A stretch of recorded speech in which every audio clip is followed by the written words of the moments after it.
My Uncle Roy was a bricklayer for Prowtins.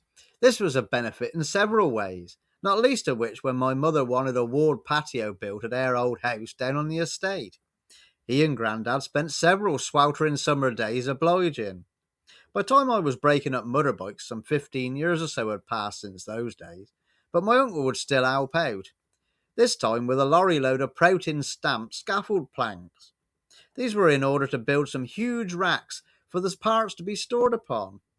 With the arrival of the Bedford TKX Navy lorry into my possession, it was only right that I helped him out too.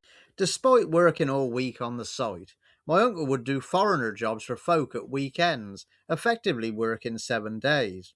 And it was for one of these that 7 packs of bricks needed transporting from the Hereford Poughton site back the 15 miles to his customer's house. Tim, my uncle's lifelong mate, had been roped in to help. Monday, the 3rd of April 1995, and I picked Tim up in the TK at Sparrows Fart. We were soon at our destination, and Roy oversaw the forklift truck driver starting to stack the bricks on my truck. Once 4 packs had been loaded, the old Bedford was down on her arse. There was no way I was going to try transporting the full 7 packs in one go, and this despite protestations from the boys and laughs on the site. Even with just the 4 on her back, Tim and I were in for a sluggish crawl back, the 220 turbo engine wheezing us slowly up the hill back into town. Already having had something of a morning workout, fighting the Bedford's overloaded non-power steering, the fun was just starting.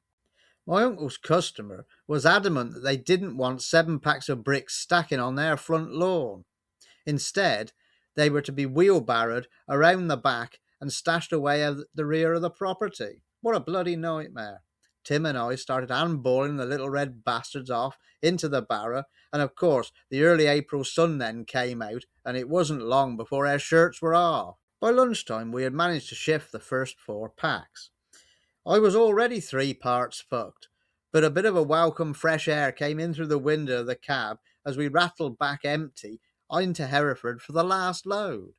"Dragging this job out a bit, ain't you, boys?" said the forklift truck driver when we returned. I managed to keep quiet, and Tim, although steaming, also didn't spifflicate him. With 1 pack less, the Bedford still wasn't sprightly, but by mid-afternoon the whole lot was back stashed and Roy could start the customer's extension that weekend. I drove back to the yard and swore I wouldn't handle any more bricks for the foreseeable bloody future. A quick pause in proceedings to say please can you subscribe to the channel. Click the little red button and the bell notification button and you'll get to see everything that's coming along. Back to the action. Proteins were inadvertently very good for me. My uncle got me several lorry loads of pallets over the years, and when the site finally was being wound down and the new estate of houses had been built, I was summoned to help clear all the scrap metal. Roy again met Dad and I this time, overseeing what was to go. All of the perimeter chain link fencing was rolled up and loaded on the truck.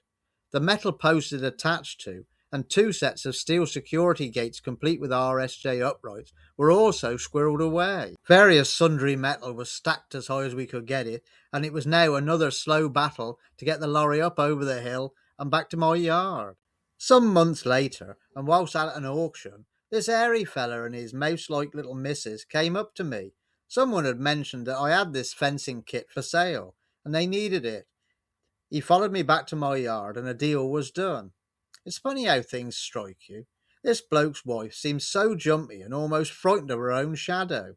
I didn't really think much about it at the time, but several years later, and after he had died, word got through to me that he would regularly have beaten 7 shades of shit out her, and that his death had come as something of a blessing. Some folks really are just a waste of good organs. Several scrap cars and vans later, including my auntie's longest lasting, hardest working Rover 214 ever, plus several cars for his son, my cousin, my uncle still helps me out where he can. Hello there. Thank you for watching my video. If you've enjoyed this one, would like to see a few more, and please like, share and subscribe. Buy something from the merchandise shop. All appreciated. Really is. Take care then. All the best to you.